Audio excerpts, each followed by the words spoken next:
Namaste viewers, this is Fitzgerald Lewis Namaste, this is Bandita Dahal. and we are here to talk about the executive order recently issued by President Obama. So first of all, let's talk about ourselves a little bit. I haven't been on the program for a long time. As many of the viewers know, I had been retired, but Ram is getting so many calls.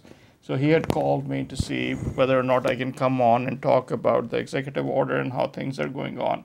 And I thought it would be a good opportunity to, again, check back and see how things are happening. So I understand you are currently located in the Northeast area. I've been in this area. I've been coming to Sagarmatha television for maybe 2 months now.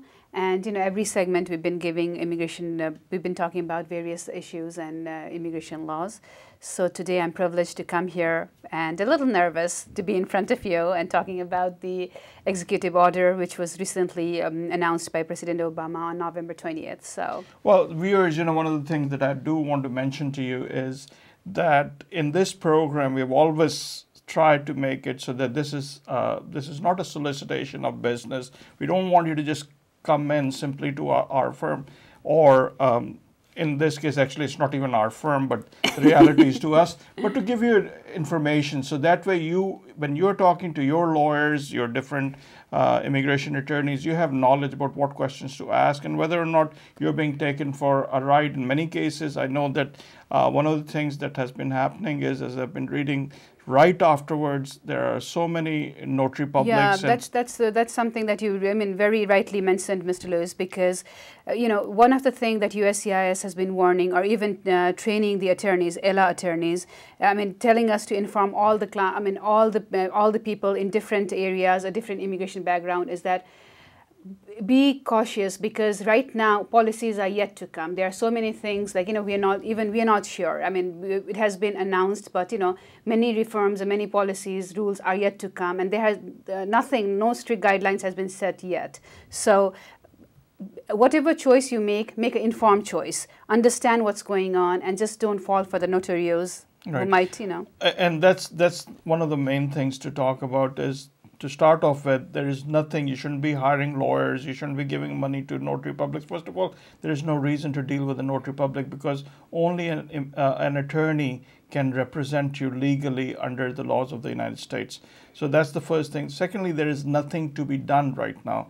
The executive order basically means the president has told the agency, in this case USCIS, to take certain actions.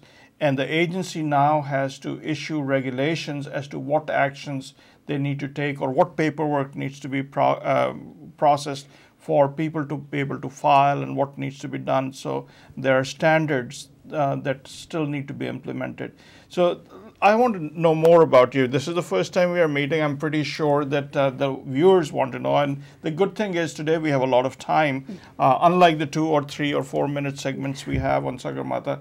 And so tell me more about you. I understand you're from Nepal. Yes. About me or the policies? I'd well, rather let's be talking talk about you first of all. Let's talk about your legal experience. And I understand in talking to you before that, you have been working on detention cases, meaning you've been going to different immigration courts and dealing with different judges. So what else have you been doing? What other type of cases? Well, as to introduce myself, I'm always privileged to say that I would introduce myself as an immigrant first, because I'm an immigrant too. I came here maybe about 12 years ago now, 10 to 12 years ago, came here to pursue the education, and completed my study here. I was a lawyer back in Nepal as well. And, after going through the bar exam and everything, I've been working with many clients from Nepal and South Asian region, and 90% of my clients are Nepalese. So having said that, I've been dealing with, I represent them in the court, I represent them with the USCIS, and I've been working on some employment cases, generally in litigations and family-based immigration. I do quite a lot of EB1 cases as well. And as I was telling you about the detention case, yes, I do represent them in the bond hearing and all those aspects as well. Right. So, and you were also mentioning that you have done family cases. So she's well versed in the family arena, in asylum. I think there are a few asylum cases yes, that are still in the system.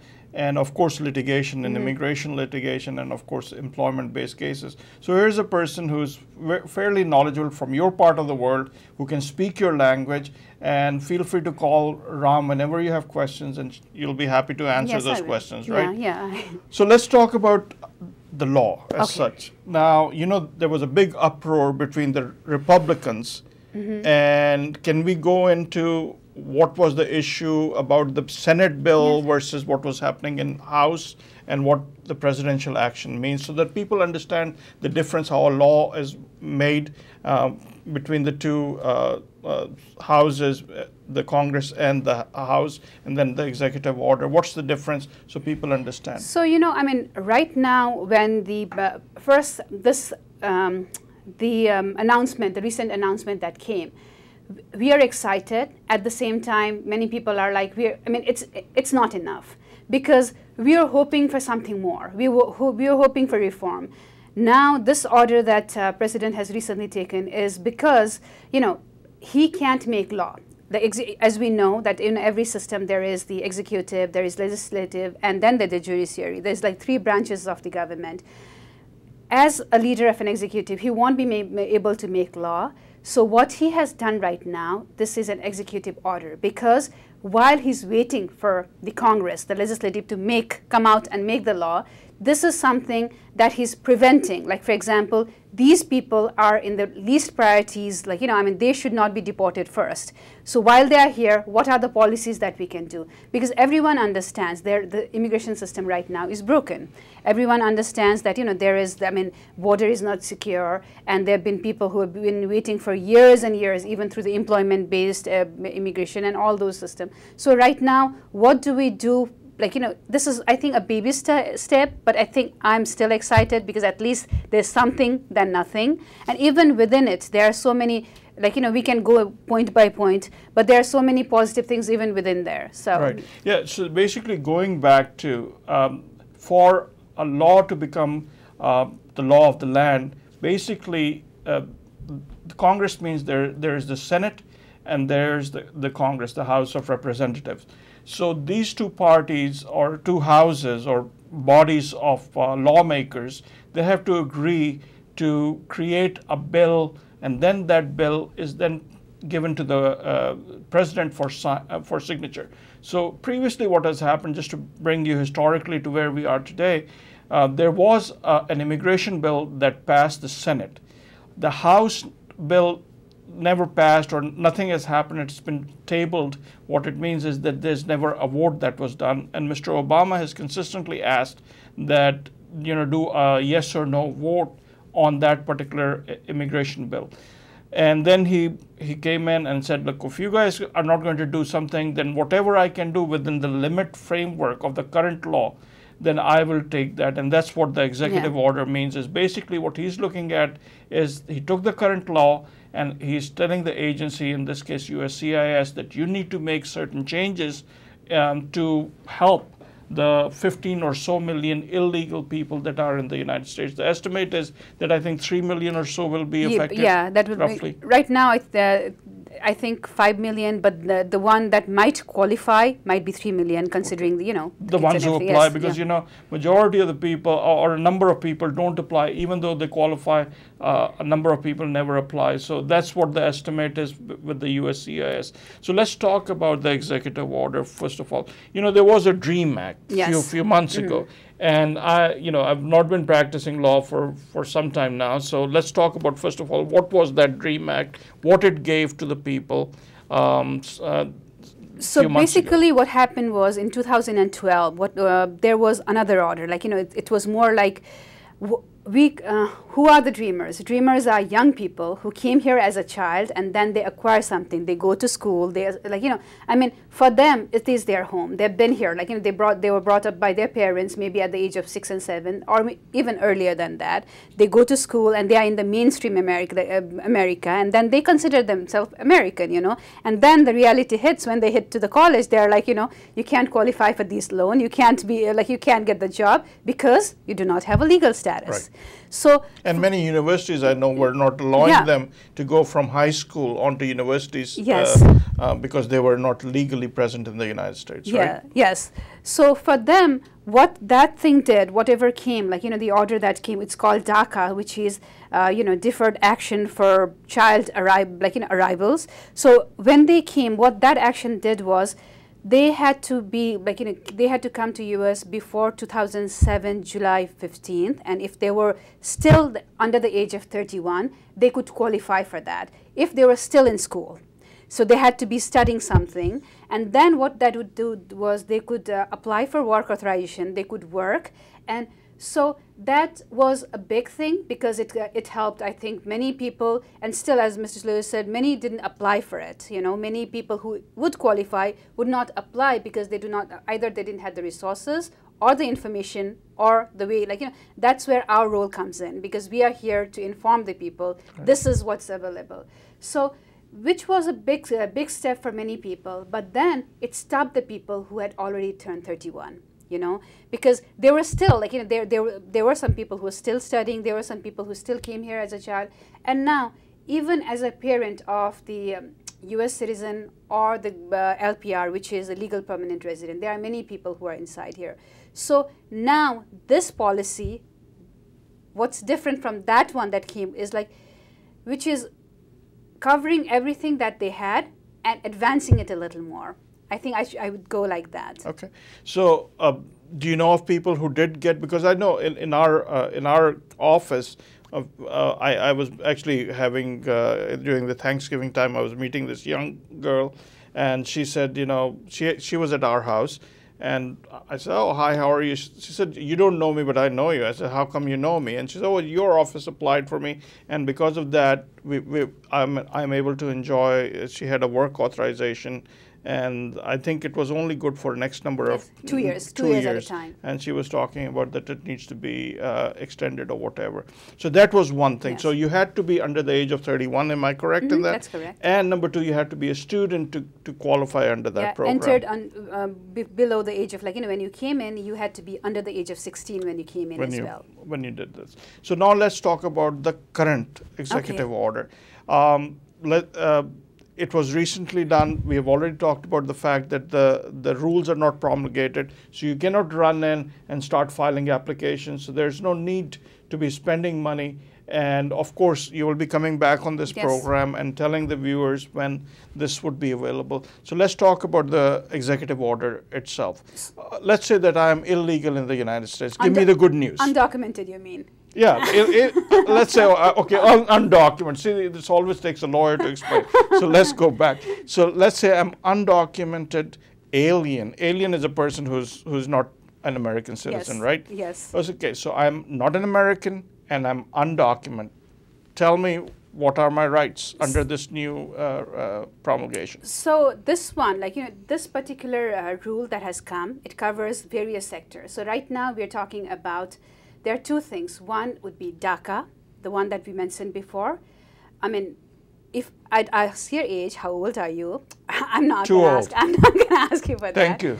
But then, you know, when, like, what are you doing when you came? And, you know, I'd look into all the criteria. I mean, we can explain all the requirements one by one as well. Right. So then, if you would qualify for DACA or not. And one thing that has been changed from the former DACA to now is initially it was for 2 years. Now it's every 3 years. Okay, so let's talk about, first of all, when I must have arrived in the United States. Right now, for this new action, you should have arrived here 2010, January 31st. Before that. So I have to be physically present, meaning in the United States, from January 1st, 2010. 2010. So I have to be here before that time. Yes. What happens if I just want to say that I was here? How does the government know? You know, that's the most important thing that you ask, because Okay. whenever we are applying for it, we try to document everything. We try to collect. Look, so if you have been here, you must have lived somewhere, right? Right. Is there a lease? I mean, is there, like, you know, if you were here, did you enroll in any school? Can you provide all those proofs? Or maybe you visited a doctor. Like, is there a prescription that he prescribed you?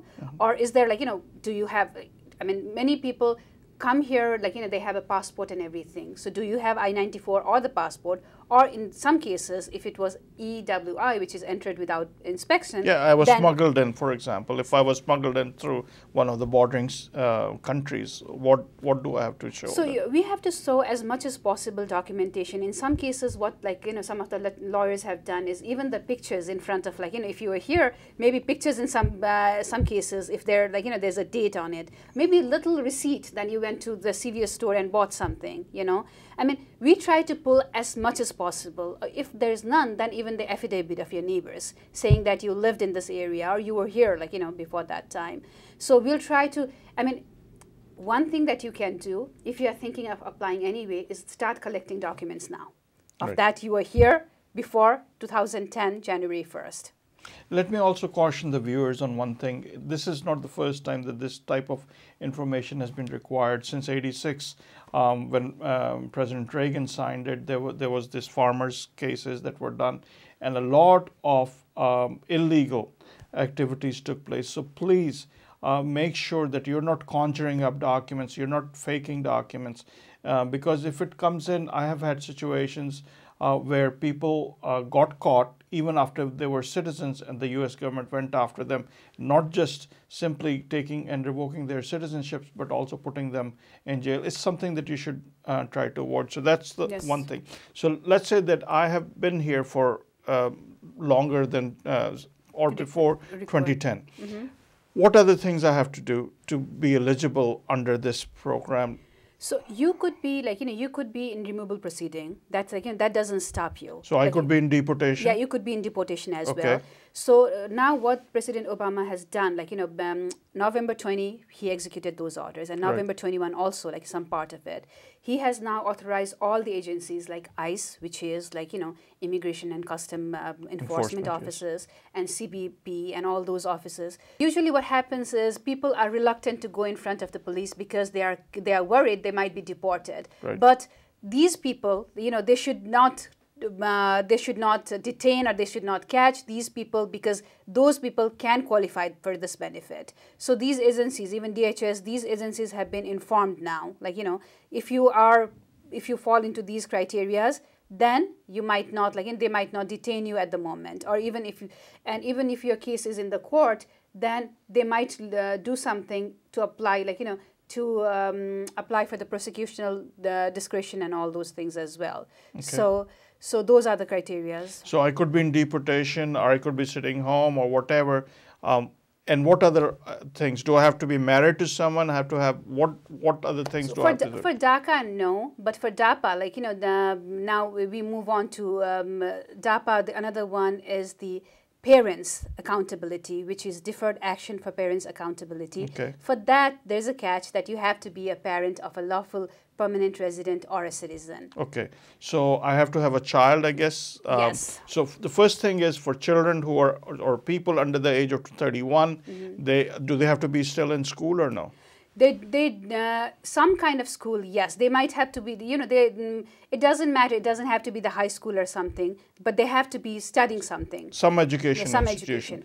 And the second one is for regular people, and they have to be present since 2010, am I correct? Yes, January 1st. And number two is not only should they be present, but they also need to have a child who is either a green card holder or a citizen of the United States, right? Yes. That's what I have to do. So once I have these two things, I've been here since 2010, and I have a child who is a green card holder or a citizen, what benefit do I get? And also one thing, like, they also look into your background check as well. So make sure that, you know, if there is any criminal activities involved or not. So that's one thing that would prevent you from getting many of these benefits. What happens if I have a misdemeanor, I shoplifted? You know, this is a little tricky question because it is like, state to state as well.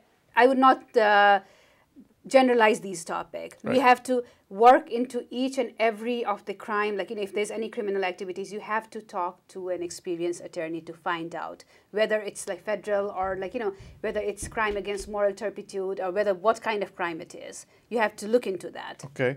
And so what's the benefit? I have never been arrested. I've been here since 2010. I have a child who was born in the United States. What do I get? So you apply for it, and then you get authorization to work.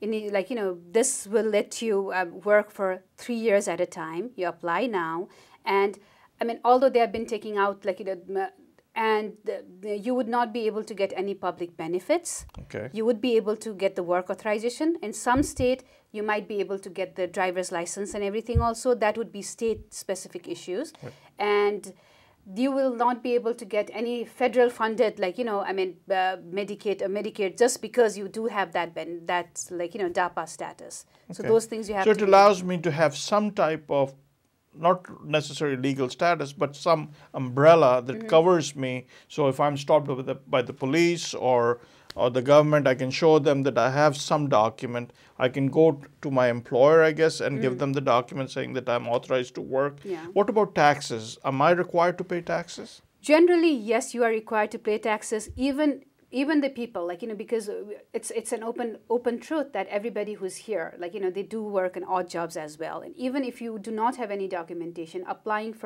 even if you do not have the Social Security, applying for TIN, tax ID number, and paying the tax always helps in a long run. Okay. Because that would also be one way of proving that you were in the country during that time also, I mean, there might be some people who are already doing it. Okay, so those are the things. So the benefit basically is I am able to get a work authorization. Am I able to travel back to my home country or no?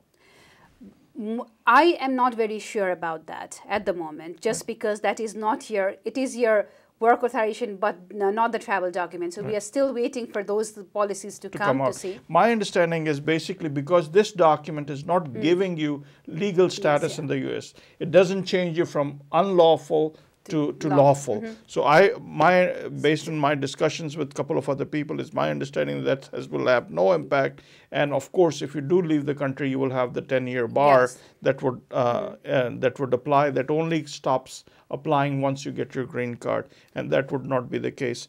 So that's one thing. Now let's talk about, I am an extraordinary person. And before there was no standard. I mean, the funny part was when I was practicing law, a person would say to me, well, do I qualify? And they would have that many stack of documents.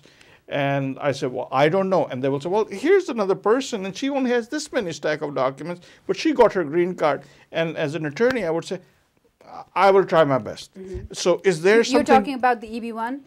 Yeah, I'm talking about any national interest waiver, EB-1. Is there any new qualifications that are coming up under this program? So my understanding so far is what they have done. So this was for what we talked about was the people who are here unlawfully. So these measures. Correct. But then the another step is whole idea behind this reform is they want to retain the people who are educated people, who are qualified people, who've been to the universities here. Their whole idea is to keep them here so that they're going to make impact in this country, the education they have acquired here, Positive impact on the economy. And so what they're trying to do is the visa period, employment-based immigration, the waiting period, especially from some people countries like India. I mean, for Nepal, still now we don't have that much waiting period, but they are working on, maybe minimizing those lines. Or even for the spouse of the H1, they are authorizing, giving some kind of documentation so that they will be able to get work authorization, the H1B. So if you're on an H1B, then or H4, then you would be able to get work authorization. The other thing is these investors. Basically, they're trying to use, the EB-5 visas were not being used, so they're trying to implement regulations that actually would be helpful for investors. And I think the other thing that when I was reading in thinking about what to talk about on this program, one of the things was the fact that that they are going to implement regulations and set standards as what qualifies for national interest or not qualifies for national interest. So those are the type of things. Would you like to add anything else? Provisional waiver too, because there is another thing, like, usually what happens is we know that whenever people come here, like, they come, they have a passport, I-94, they come here, and even when their status, like, they stay here out of status and eventually marry a US citizen, they can adjust here. However, the people who enter without inspection, they cannot adjust in US, regardless of like whether they are married here or whether they have US citizens children. So they would not do that. But now, I mean, last year they issued something called the provisional waiver, when they can apply, like the people who entered without EWI, which we usually call. Entry without inspection. So they would apply for the provisional waiver here, and then they usually have the bar, right? The 3 years bar. If you are here for more than 180 days, 3 years bar. If you're here for more than 1 year, 10 years bar. Correct. So initially, the people would have to go back, consular processing, and they don't know when to come, like, when they would come. So they would separate from the family. But last year, the new policy allowed them to apply for the provisional waiver over here. And then when the provisional waiver was approved, then they would go back to their country and then come back. So that was the policy that happened last year. Now, that has been enacted even to the spouse of an LPR, which is like, a big thing, right? Not only to the citizen, but the children and the spouse of LPR. Okay. So I think we have taken enough time.